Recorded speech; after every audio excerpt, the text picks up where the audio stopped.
I will call the meeting to order, and I'll start with the land acknowledgement. The Ganaraska Region Conservation Authority respectfully acknowledges that the land on which we gather is situated within the traditional and treaty territory of the Mississaugas and Chippewas of the Anishinaabe, known today as the Williams Treaties First Nations. Our work on these lands acknowledges their resilience and their longstanding contribution to the area. We are thankful for the opportunity to live, learn, and share with mutual respect and appreciation.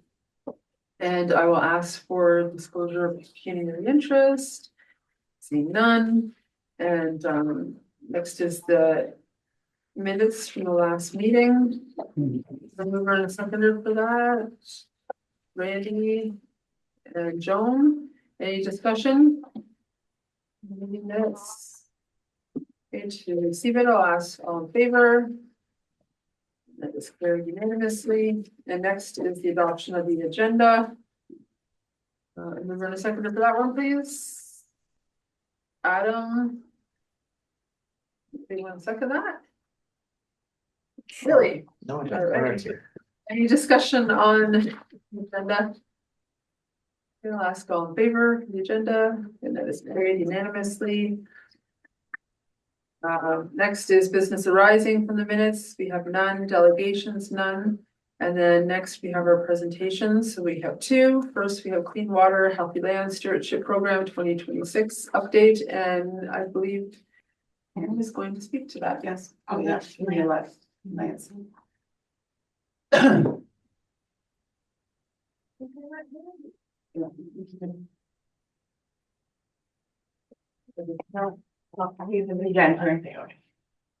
All right, thank you, Madam Chair. I'm just going to share my screen.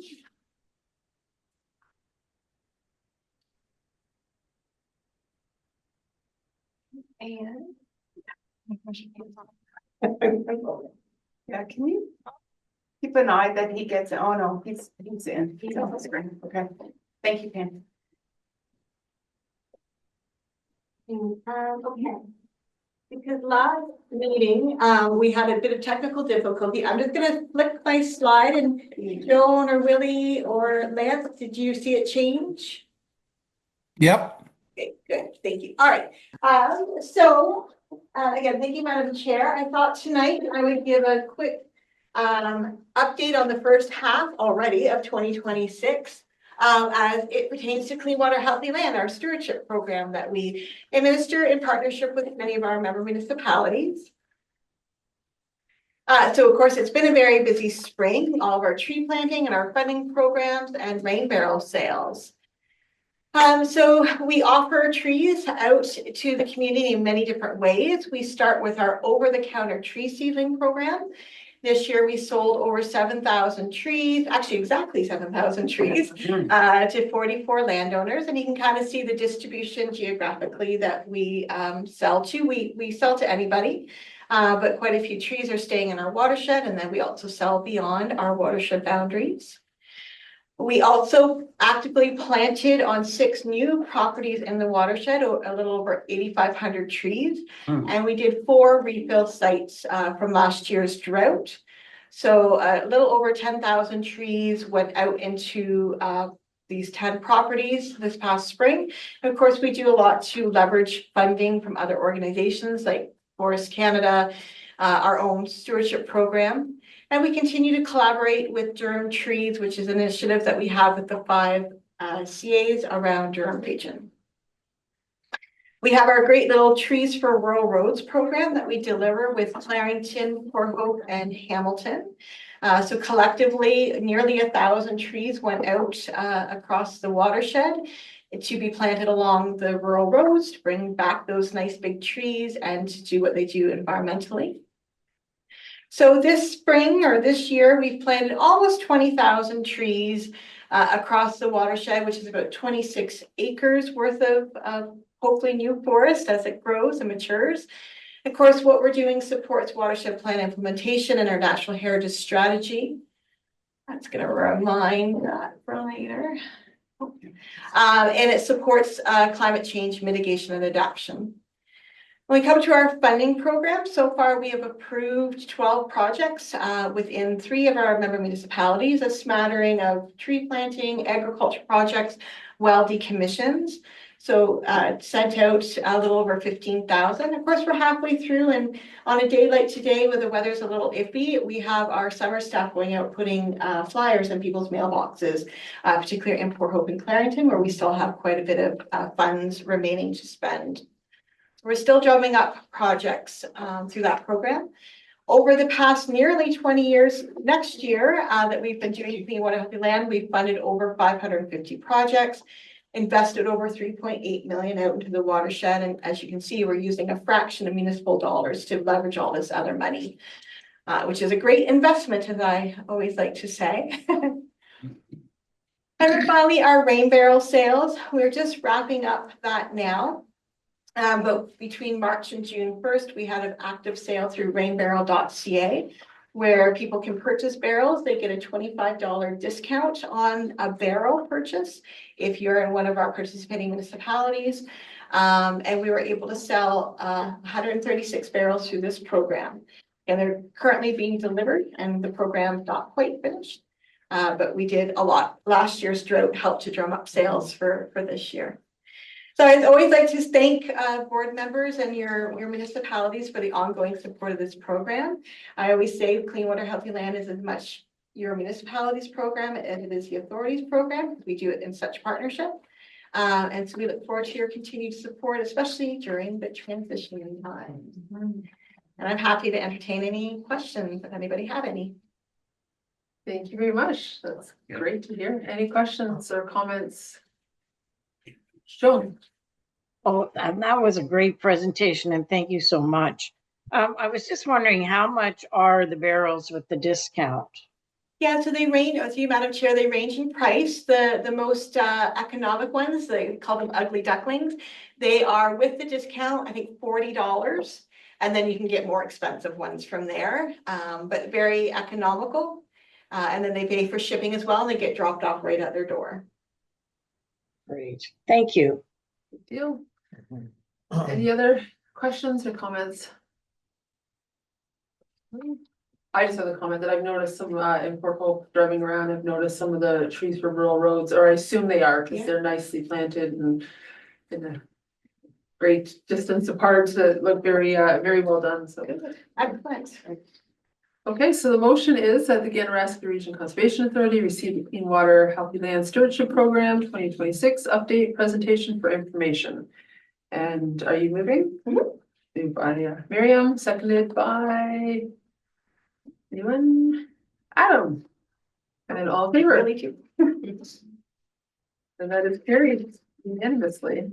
Next is the Ganaraska Forest update, and you are doing that as well, right? I am.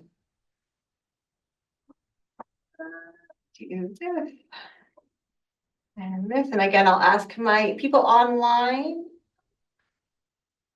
Oh.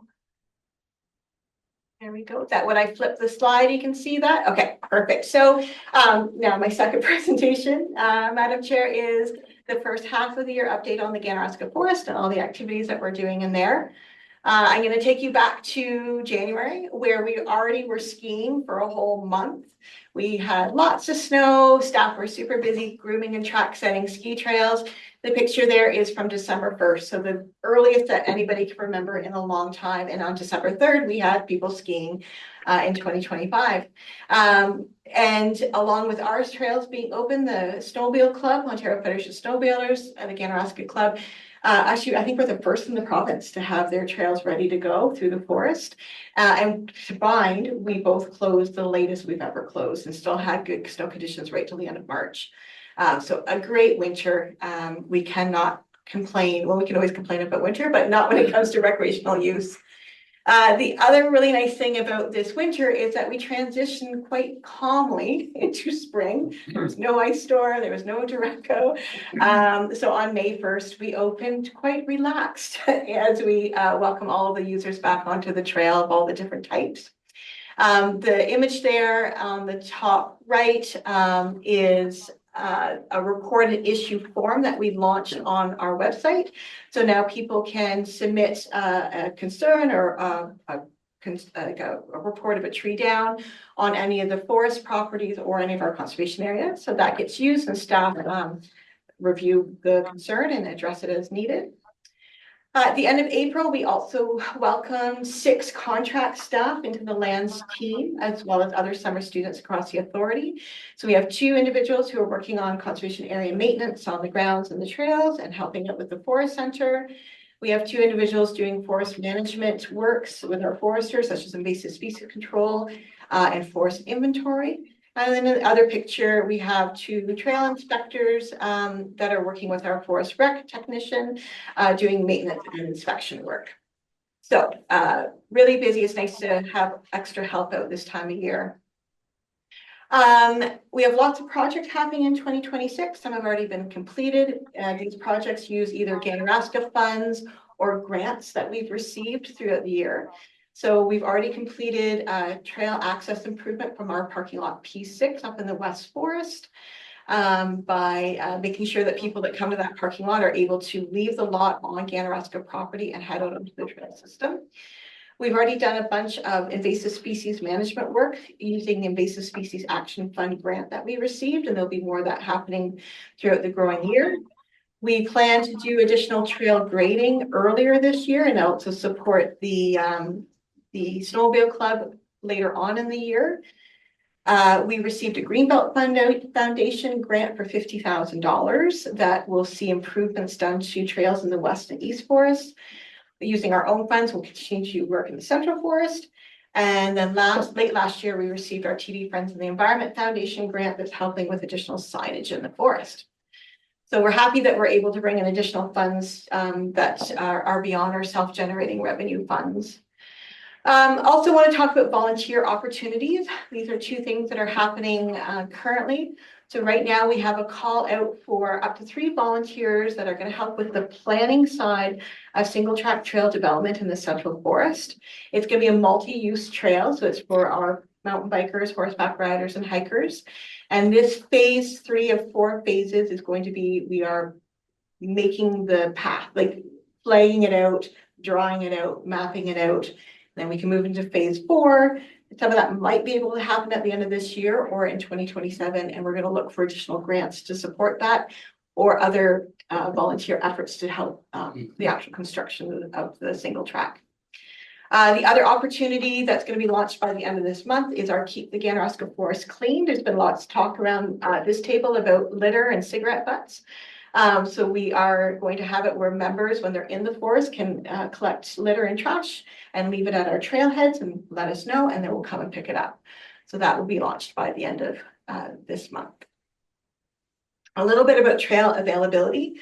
So along with the work to continue bringing additional single track into the Central Forest, we do continue to work with our member municipality and their staff, the 4 of them, to work on our agreement with forest access and crossing. It is a process that is taking a lot longer than any of us envisioned, but it is a very mindful process, and we want to make sure we're doing it right.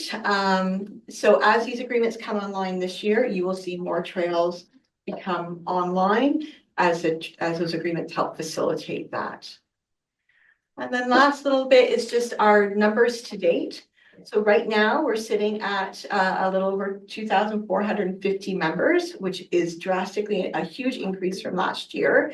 If you recall, in the fall, we were sitting around 1,200. So we've done a lot to get new members for this operating season. And we're sitting at around 1,700 day pass visits. So again, when you assume that a member needs to come in 5 times to make it cost effective over a day pass, already we're looking at over 14,000 visits, and that doesn't include all of our guests on the weekends at the Forest Center. Or some of the people that we bring in, we have done a lot of training exercises with EMS and other rescuers, and so that includes those numbers of people learning and teaching in the forest or practicing in the forest. So again, thank you so much. I try to keep it simple and quick this time, but if you have any questions, I'm happy to answer. Thank you very much. And we already have Randy ready.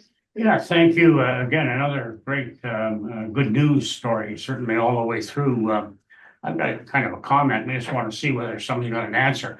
Personally, this year, I have not seen, heard, or swatted at a single mosquito so far. My wife and I go out a lot into the forest, et cetera, and even around the home. And is there something going on, or is it just me being lucky this year? I don't know. Yeah, Are you're you lucky. Oh, yeah, so they're out there. Yeah. Okay. Got marks all over it. Yeah. I guess you're eating too many bananas. Is that what it is? Yeah, it attracts the banana strike. Okay, thank you. Okay. Miriam, did you have a question?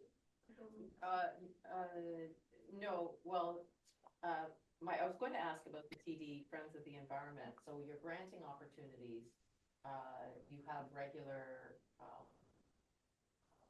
sources that you would address, and so you would be a known entity for the granting opportunities. And moving forward, do you anticipate that there would be any challenges with how things have changed, or is it too early to tell? Through you, Madam Chair, I would not anticipate anything. We will still have that local presence. Well, maybe a different name, but it will still be the Ganaraska Forest, and we'll still be carrying on the same works. So I would say the same opportunities will be available. And Adam. Yeah, I just have a question about the volunteer program. Correct me if I'm wrong, but if I remember correctly, last year there was complications with getting volunteers to actually participate in the volunteer program. It's a very fresh one. I think I just saw it go out a couple of days ago.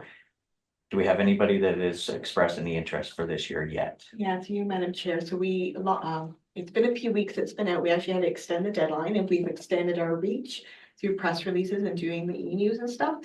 So far, we've had some inquiries, people going, oh, like, we want to learn a little bit more, but I have yet to receive an actual, like, kind of resume style that we're asking for this one. Okay. Yeah, so but it's out there, definitely, we've gotten it more out there. So by all means, if you know people or have channels that you're able to share forward, we appreciate that as well. Awesome. Thank you. Appreciate it. So just a follow-up question to that, if we know somebody who's interested, do we direct them to the website, or can they come in, or do they have to fill it out online? Is there a paper application? Yeah, so there is kind of a volunteer job posting that they can read all what it is.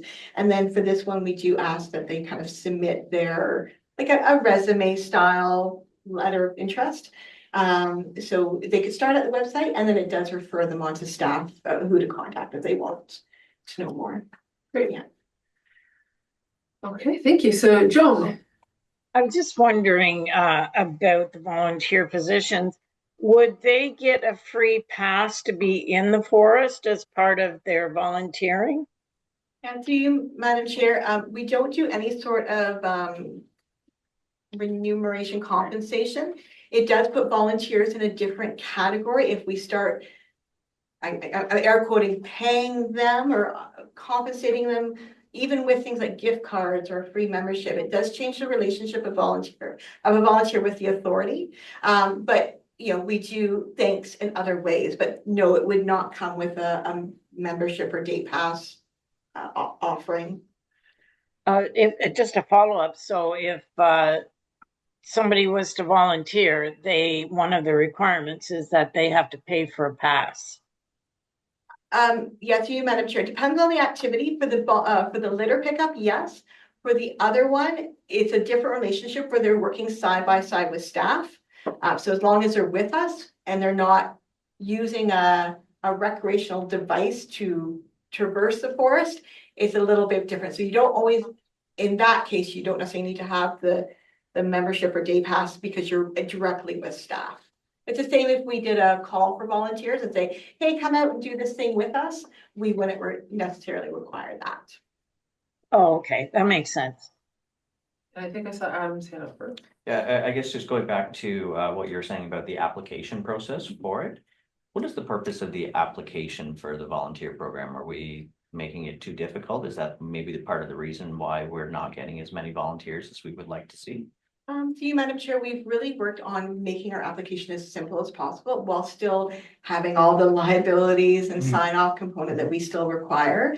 But we really, when we did our 2023 program where people were in with handsaws and doing all that, we did find barriers that we were able to eliminate in this process.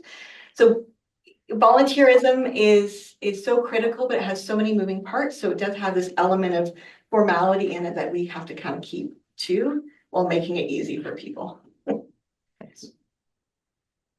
Maybe. Yes, so I was a bit surprised to hear that volunteers don't get anything.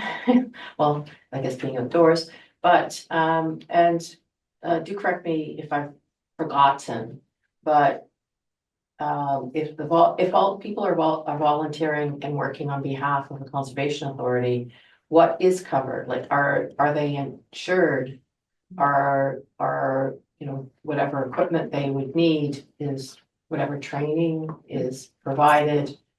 Yeah, so but that is part. So through you, Madam Chair, and I don't want to say they get nothing, obviously, depending again on the style that we're offering, there may be like beverages and snacks and stuff like that, that depending again on what it is. But I would say what people are really getting is the experience. A lot of youth, especially, come to organizations like ours to gain that practical hands-on skill. Yes, they get training. Yes, depending on the tools, sometimes they provide it. You know, it's like wear closed-toed shoes, long pants, things like that. But, and Linda can maybe elaborate if needed, that they would be covered by their own insurance. So if they are injured while working or volunteering for us, I can't use the word working, there is Yeah, they are covered. covered, yeah. There is insurance coverage. Yeah. But we always think, like, again, there is lots of things and other ways that we show our appreciation. Yeah, and I think just a comment that I have is I think that by offering free passes and maybe not having the application is then sometimes you have people who come out and will volunteer for a few minutes and pick up a few things and then get their free pass and then they're on their way. So I think it's really important that if you're going to commit to being a volunteer, it's not just to get a free pass or to try it out. You're making that commitment and giving the time and being dedicated and passionate about what you're doing. So I appreciate the fact that there is that application, because then only those who are actually serious would probably go through that process. Okay, any other questions, comments? Okay, so the motion is that the GRCA receives the Ganaraska Forest update presentation for information. And a mover and seconder for that, please. Moved by Jones, seconded by Randy, and all in favor. That is. I'm in favor. Thanks, Lance. Carried unanimously. Sorry, I'm having audio problems. Okay, well, just if you want to say anything, just kind of speak up or let me know. Okay, thank you. All right. So moving along. I liked the last presentation as well. I agreed with Joan. All right, great. So you can see it then. We just can't see you. Yes, I have been able to figure out how to make my camera come on, and this has been I've brought it to the township office and the IT department's still trying to figure it out. So I could go on my phone, but Interesting. Okay. okay. And you do have a little window on the top open, right? For me, once for the longest Yeah, that time. would be great if it was. I do. Okay, so carrying on, correspondence, we have none. And next is the applications under Ontario Regulation 41-24 and Conservation Authorities Act, permits approved by the executive that was attached. Any questions or comments about any of the permits? Adam? Sure, I have to leave. Oh, watch out. I apologize. Adam is running out. Thank you, Adam. See you, Adam. Yeah. Okay. I'll take that out.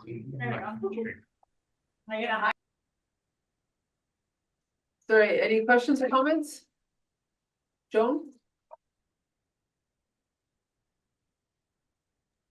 As I was looking through these permits, the applications, well, I'll just pick one, Arcadia Drive and cover construction of an attached front porch and deck. Why would Ganaraska be involved in that? Just a question. Through you, Madam Chair, if it triggers a regulation, if a development application within a regulated area does trigger a permit and it doesn't meet the exemption criteria as indicated within that regulation, then the permit is issued. Specifically, the permits are saying that it meets all necessary criteria for issuance. This deck or development may be within a floodplain or in close proximity to that floodplain. And we're saying that it's either outside of that hazard or it's addressing necessary policies for permit issuance. Okay, thank you. So Mary, Well, lived experience, I grew up in that neighborhood and just this spring, there were some new folks. Many of the buildings are actually, would not be buildable today. There was a new folks, I think the water came within inches of their door. So, it's actually a fascinating, beautiful neighborhood. okay. All right, so I will ask for a mover and seconder. Willie and Joan, and all in favor? It's carried unanimously. So we still have farm travel. Yes. All right, perfect. Here. Okay, so next is committee reports, Ganaraska Forest Recreational User Committee minutes from June 4th, 2026, and they were attached. Any questions or comments on Joan? They seem to be a lively group since they came on. I don't remember having so many questions asked. One of the again, and I was kind of reading it back and forth. Are members that are on this group, are they getting free passes? I shouldn't say passes. Are they getting passes for the Ganaraska use, or are they buying it as well? So they would purchase their passes as well. And just to follow up as well, one of the questions was that they were asking why the trails were closed during Christmas. And I read why they were closed. How many days would they have been closed for the staff to be off? For you, Madam Chair, we closed December 23rd and opened roughly around January 2nd. We have done that every year. It's nothing new. We used to open, back in the 80s, probably, or the 90s, but the snow would be, off and on. So we made the decision, I believe the board back in the day said, because the winter trails are not our main business. And when people buy their memberships, there is a clause to say the trails are not groomed between Christmas and New Year's. So everybody is aware, and that entitles our staff that are out there that do the grooming time with their families, because some of them, their families live, they're traveling for a day to get to their families. So they've got that time to spend with their families over the Christmas break. And I guess how many staff would be needed per day to do the grooming? We have roughly 3 staff that can do the grooming. It's not to say that it takes 3 staff, but we have 3 staff that can do the grooming. But again, we don't groom between Christmas and New Year's out of respect for our staff. Thank you. And Willie. Yeah, good afternoon, everyone. Joan just asked the question that I was going to ask. Is this sort of ties into Pam's earlier presentation about the Ganaraska Forest update. And she did say about, certainly this year with all the snow, about the grooming and probably one of the busiest times because of all the snow that we've had. I'm just curious, even during that time between December 23rd and January 2nd, have people gone in on their own at their own risk and used the trails? Through you, Madam Chair. Yeah, we don't close the forest. We Right. just let them know that the trails are not groomed during that time. when they buy their memberships. And obviously, when they buy their day pass, they're aware, but that we do not close the forest. So yes, in answer to your question, there are people who do go in and use the trails as they are. Right. And my next question, and again, Pam did mention about the single track trail developments, and would that pertain? And again, I'm going by the report. Would that pertain to the West Forest? Madam Chair, or through you, Madam Chair, if you refer to the volunteer program, so right now the focus of the volunteer program is only in the Central Forest for non-motorized single track. Right. But as you know, time progresses and there's interest to do similar things in the West Forest, we could always look at that. But right now, the focus of the volunteer effort is Right. Central Forest. Yeah. Okay, thank you. Welcome. Okay, good questions? Any other questions, comments?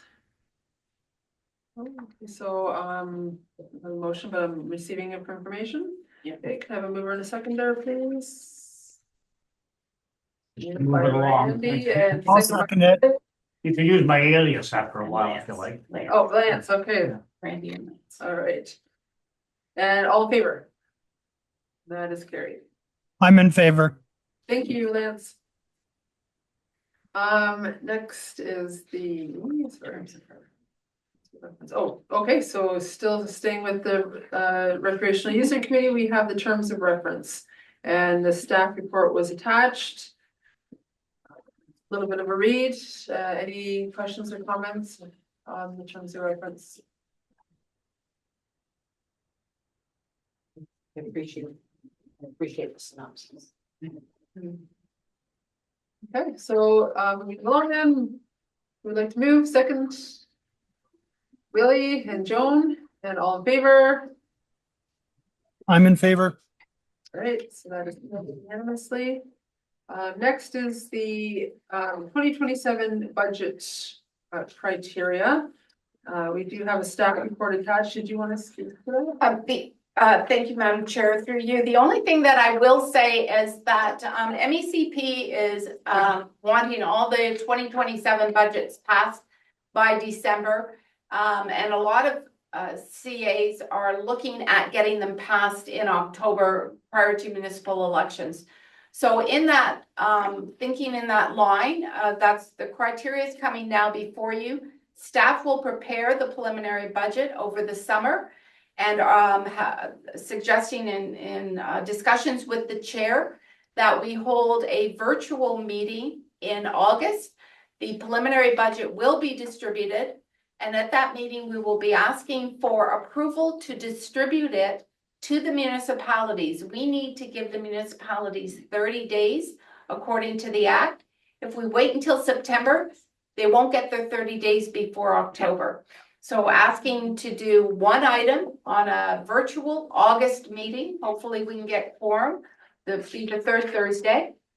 And just to review that preliminary budget as we do and to approve to move it forward to the municipalities for their review.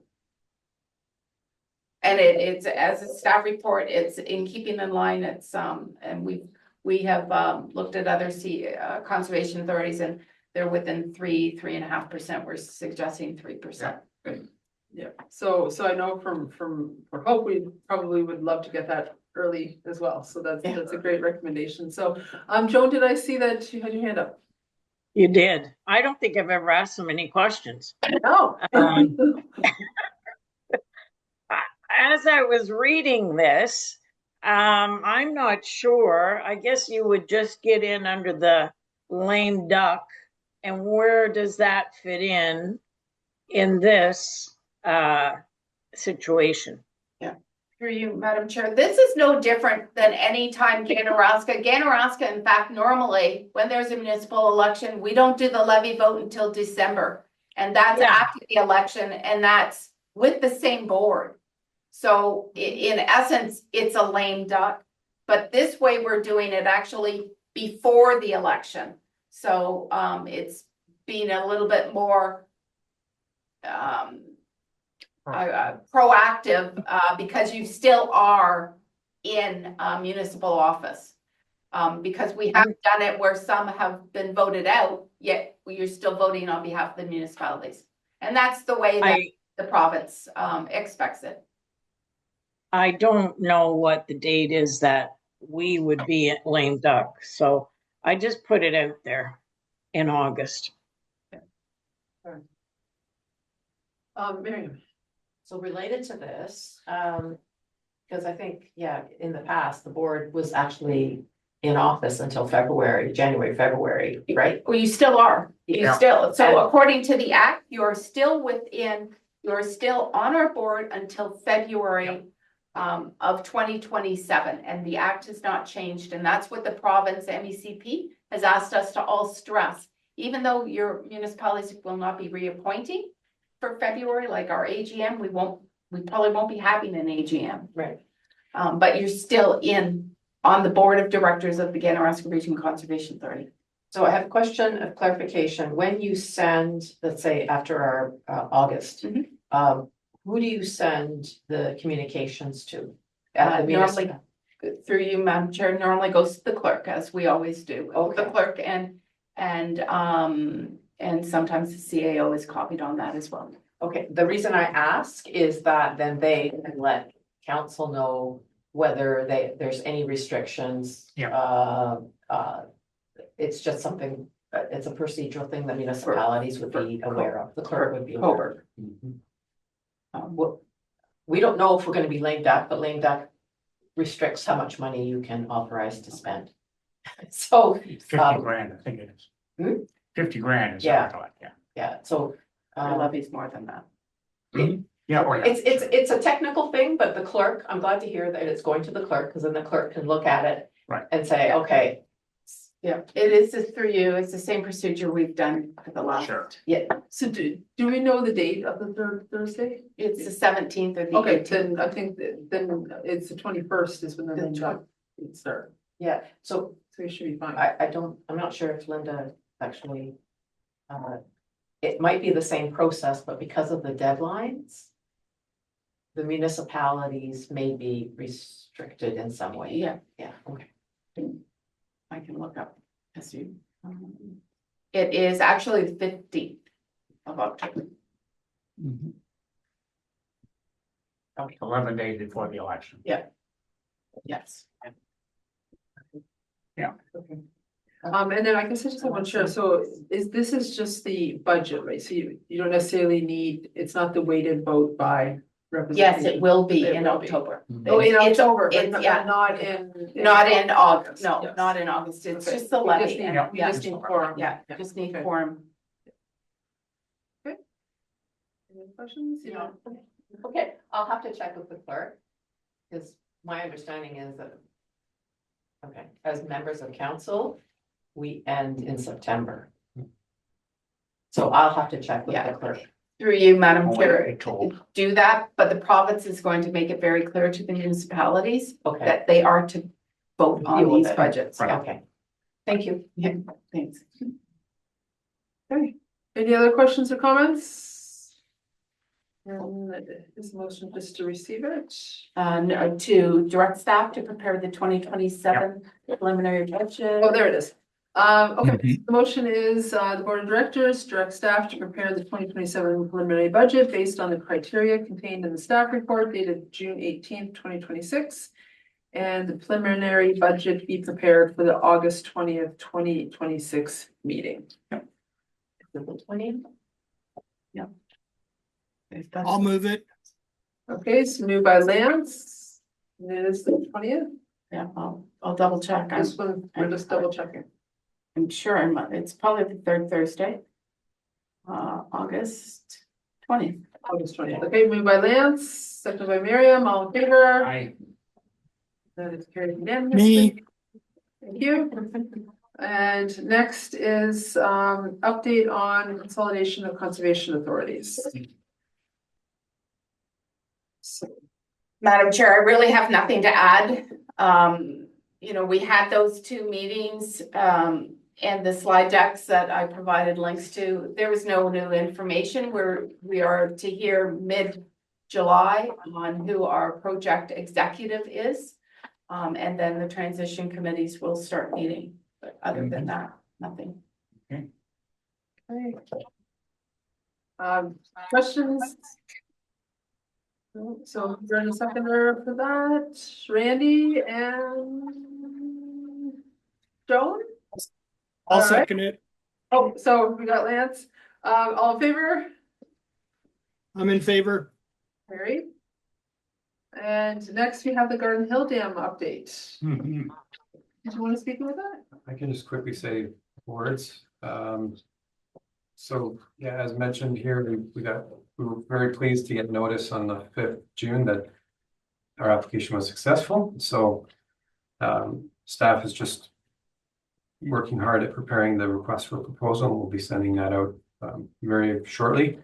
And we are going to be using a website to help us with the procurement, just to get a broader, I guess, cast a broader net on potential consultants. So that'll be happening very shortly, and then it's going to take about 3 to 4 weeks to get that awarded and get the EA started.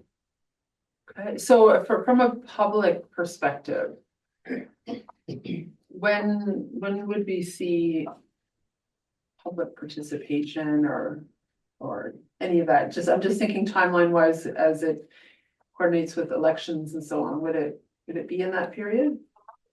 Through you, Madam Chair, it would be likely starting before that. We have a requirement to do a notice of study commencement that goes out quite broadly, and then the public engagement piece would be occurring through the fall and into the new year, because the study has to be done because the way the funding is set up by mid-March. So it's going to be quite quick, but we can do a lot in that time. So it follows then that the project would be sometime in 2027, maybe summer of 2027. Through you, Madam Chair, I think once the Class EA is done, it'll outline the best path forward. Okay. And then I think from there we have to, and this will be part of the study, they'll do a preliminary costing exercise as to what it's going to take to implement the recommended option. And then we have to look for funding for that. So.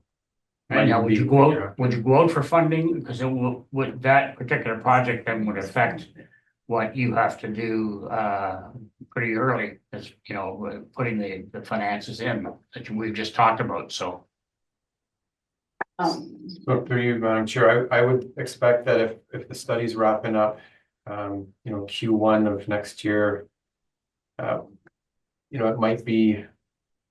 it'd be tight to look at another WECI application, but certainly, if it's feasible, I think we could do that, because the WECI deadline's end of March, so we would have roughly a 2-week period to decide, whether or not there's support to do a WECI application.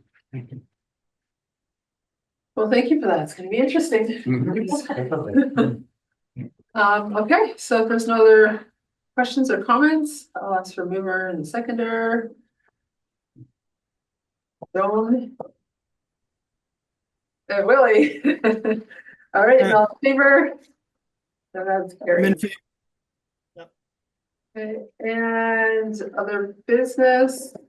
I just wanted to make one comment that, but I guess a month ago, just for your interest, our police chief our fire chief brought a report to Port Hope Council that they just completed a wildfire plan, and it's quite extensive. And I know there's been a lot of people questioning, particularly with Ganaraska Forest, and what type of plan there is for wildfires, but just in the rural area in general. So it's quite comprehensive of its type. So if anybody's interested, that's on the Port Hope Committee of the Whole agenda from last week. So it's really well done. control burn, is it? Is that what you're talking about? No, it's response. Well, there's it's mitigation, education, response. It's quite significant.